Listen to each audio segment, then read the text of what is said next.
Sa pagtapak mo sa abroad, doon magsisimula ang totoong laro ng buhay. Walang madali, malayo sa pamilya, walang kasangga sa umpisa at bawat sentimo pinaghihirapan.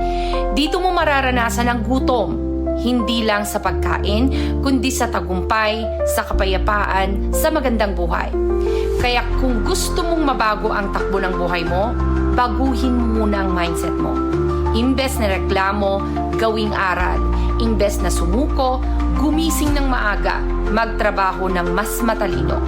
Dahil ang tagumpay sa abroad, hindi lang para sa masisipag, kundi para sa mga may malinaw na layunin, tamang diskarte, at paniniwalang kaya nila.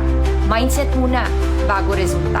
At kapag nabago ang mindset mo, dyan magsisimula ang tunay na pagbabago ng buhay mo.